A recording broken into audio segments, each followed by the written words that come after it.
میرے بھائیوں، آپ لوگ جو ریگولرلی میری ویڈیوز واچ کرتے ہیں ان کو اندازہ ہوگا کہ میں سب سے زیادہ زور دیتا ہوں قرآن حکیم کے اوپر، کہ ہماری جو بنیادی ٹیکسٹ بک ہے نا اللہ کی طرف سے، وہ قرآن ہے۔ سورۃ الانعام کی آیت نمبر 19 ہے، وَأُوحِيَ إِلَيَّ هَذَا الْقُرْآنُ لِأُنذِرَكُم بِهِ وَمَن بَلَغَ۔ اے نبی علیہ السلام فرما دیجئے کہ یہ قرآن اللہ نے مجھے اس لیے وحی کیا ہے کہ تاکہ اس کے ذریعے میں تمہیں بھی ڈر سنا دوں آخرت کا، اور جس تک یہ کتاب پہنچ جائے وہ اس کتاب کے ذریعے ڈر سنائے، اس کتاب کی دعوت کو ہی آگے پہنچائے۔ تو قرآن حکیم ہماری بنیادی ٹیکسٹ بک ہے۔ احادیث کی کتابیں ہماری ریفرنس کتابیں ہیں، ٹیکسٹ بکس نہیں ہیں، وہ انہی کو بریف کرنے کے۔ آج اگر کوئی غیر مسلم ہمارے پاس آئے گا تو ہم اسے قرآن پڑھنے کے لیے دیں گے، کوئی نیو مسلم آئے گا اسے قرآن پڑھنے کے لیے۔ اور قرآن کے حوالے سے بھی لوگوں کو بڑی کنفیوژن ہو جاتی ہے، جی وہ تفسیر کس کی، ترجمہ کس کا؟ بھائی جس کا مرضی پڑھیں، کوئی فرق نہیں ہے۔ ترجمہ تفسیر میں اگر کہیں کسی نے ڈنڈی ماری ہے تو ترجمہ آپ کو خود گائیڈ کر دے گا کہ اس نے خود ہی ڈنڈی مار دی۔ اگر کوئی بریلوی ہے تو باقیوں کا نہیں پڑھنا چاہتا، احمد بریلوی صاحب کا پڑھ لیں۔ اگر کوئی دیوبندی ہے تو اشلی تھانوی صاحب کا پڑھ لیں۔ اگر کوئی اہل حدیث ہے تو جونا گڑھی صاحب کا پڑھ لیں۔ اگر کوئی شیعہ ہے تو سید فرمان علی شاہ صاحب کا پڑھ لے ترجمہ۔ اور اگر کوئی سادہ عام مسلمان ہے تو وہ فتح محمد جلندری صاحب کا یا مولانا مودودی رحمہ اللہ تعالیٰ کا پڑھ لیں، کوئی فرق نہیں پڑتا۔ رہی تفسیر تو میں نے قرآن حکیم کے جو انٹروڈکشن پہ جو چھٹا لیکچر دیا اس میں بتایا کہ قرآن حکیم کی بیسٹ تفسیر وہی ہے جو قرآن سے ہو اور صحیح الاسناد احادیث سے ہو، اور اس میں قرآن کا تانا بانا اور پوری انقلابی دعوت کو سمجھنے کے لیے میری نظر میں تو ایک ہی تفسیر ہے، وہ تفہیم القرآن ہے مولانا مودودی رحمہ اللہ تعالیٰ کی۔ اس کے بعد اگر آپ کسی تفسیر کو لے کے ہیں تو تفسیر ابن کثیر ہے۔ ابن کثیر کو میں دوسرے نمبر پہ اس لیے لے کے آ رہا ہوں کہ وہ آج کے دور کے انسان کے ساتھ ڈیل نہیں کرتی، اگرچہ تفسیر بالروایا احادیث کی روشنی میں سب سے بیسٹ تفسیر وہی ہے، لیکن اس میں ضعیف روایتیں بھی ہیں، قصے کہانیاں بھی ہیں، اور آج کے دور کے اکثر مسائل اس میں ایڈریس نہیں ہیں۔ اور سب سے بڑا سکم جو اس وقت وہ دور کر سکتے تھے وہ یہ تھا کہ تورات اور انجیل کی جن چیزوں کا ریفرنس قرآن دیتا ہے وہ تورات اور انجیل سے ان کو ڈھونڈ کے بیچ میں ڈالنے چاہیے تھے۔ ہم سے کئی لوگ یہاں اکیڈمی میں رابطہ کرتے ہیں یورپین ممالک سے اور امریکہ سے، وہ کہتے ہیں کہ جی ہمارے بچے پوچھتے ہیں قرآن اگر یہ کہتا ہے کہ تورات میں یہ لکھا ہے، انجیل میں لکھا ہے، تو ہم جا کے مارکیٹ سے تورات اور انجیل خریدتے ہیں تو ہمیں کیسے پتہ چلے گا کہ کس جگہ پہ انہوں نے یہ لکھا ہوا ہے اور قرآن کس چیز کو ریفر کر رہا ہے؟ یہ سر کام پھر دنیا میں ایک ہی بندے نے کیا ہے، وہ مولانا مودودی ہے، تفہیم القرآن۔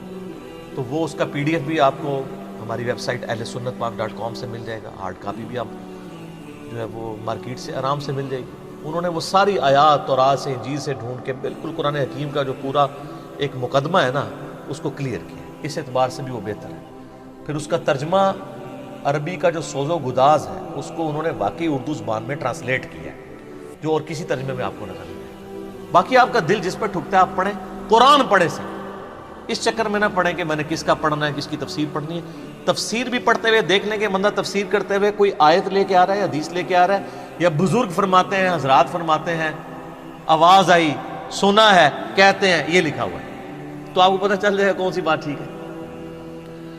باقی یہ بات بالکل ٹھیک ہے کہ احادیث کا جو معاملہ ہے وہ ذرا کرٹیکل ہے، کیونکہ قرآن تو دو گتوں کے درمیان ہمارے پاس موجود ہے۔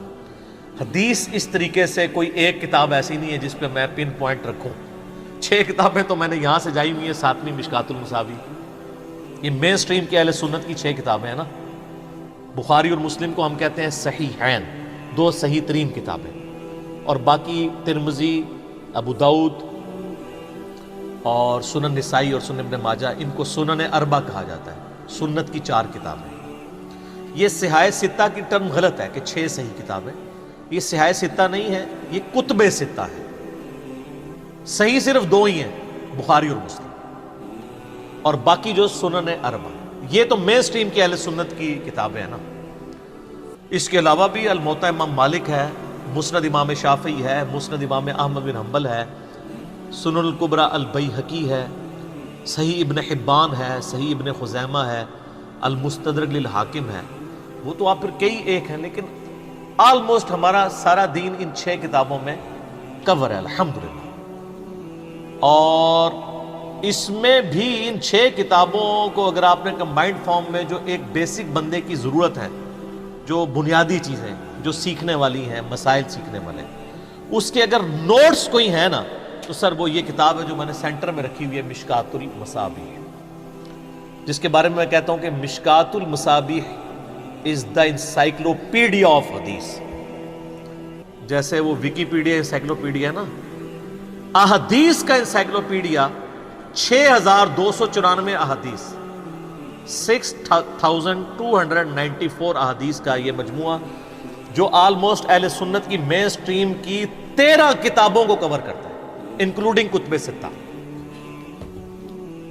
یہ نوٹس ہے اور اس میں کوئی حدیث یعنی ریپیٹ نہیں ہوئی، اس لیے میں نے اسے نام دیا ہے انسائکلوپیڈیا آف حدیث. اس لیول کی ایک اور کوشش بھی امت میں ہوئی ہے اس سے پہلے، ریاض الصالحین امام نووی المتوفا 676 ہجری، لیکن وہ اس کا مقابلہ نہیں کرتی. احادیث جتنی زیادہ ڈیٹیل کے ساتھ، جتنی انٹلیکچوئل ترتیب کے ساتھ، جتنے ایک عام فہم انداز میں مشکات المصابیح کے اندر بتائی گئی ہیں نا، اور جس طریقے سے انہوں نے جمع کی ہیں وہ کہیں اور نہیں ہے. مشکات المصابیح جو ہے یہ سیکنڈری بک ہے حدیث کی. پرائمری بک احادیث کی وہی ہیں جو ہم نے رکھی ہوئی ہیں. پرائمری یعنی بنیادی کتابیں، جن کتابوں کے ائمہ نے نبی علیہ السلام تک اپنی سند پہنچائی ہوئی ہے. یعنی امام بخاری اگر حدیث لکھتے ہیں نا تو خالی حدیث نہیں لکھتے، وہ کہتے ہیں کہ میں نے سنا احمد بن حنبل سے، انہوں نے سنا محمد ابن ادریس شافعی سے، انہوں نے سنا مالک بن انس سے، انہوں نے سنا نافع سے، انہوں نے سنا عبداللہ بن عمر سے، اور انہوں نے سنا نبی صلی اللہ علیہ وآلہ وسلم سے. یہ پوری ایک چین بیان کرتے ہیں. تو جتنی بھی پرائمری کتابیں ہوتی ہیں نا احادیث کی، ان میں وہ پوری چین بیان ہوئی ہوتی ہے. سیکنڈری جو کتابیں ہوتی ہیں نا ان میں وہ چین نہیں بیان ہوتی، بلکہ صرف پرائمری کتب کا حوالہ دے دیا جاتا ہے. یعنی اگر میرے ریسرچ پیپرز بھی آپ دیکھیں یہ بھی سیکنڈری ہیں، میں تو صرف لکھتا ہوں کہ بخاری میں حدیث ہے. اب بخاری کی سند نبی علیہ السلام تک پہنچ گئی تو وہ پرائمری کتاب ہے. اس اعتبار سے مشکات المصابیح بھی سیکنڈری بک ہے حدیث کی. لیکن یہ بہت بڑا کام ہے کہ ساری کتابوں سے جتنے نوٹس تھے ان کو ایک جگہ جمع کر دیا گیا ایک انٹلیکچوئل ترتیب کے ساتھ، تاکہ ایک عام بندے کو یہ پتا چل جائے کہ سپوز ایمان کا ٹاپک ہے تو بخاری میں ایمان کے ٹاپک پہ کون کون سی احادیث ہیں، مسلم میں کون سی ہیں، ابو داؤد میں کون سی ہیں، ترمذی. اس میں تو آپ کو 6 کتابیں کھولنی پڑنی تھی. مشکات اکیلی کھول لیں تو آپ کو ساری کمبائنڈ فارم میں بڑی انٹلیکچوئل ترتیب کے ساتھ مل جائے گی.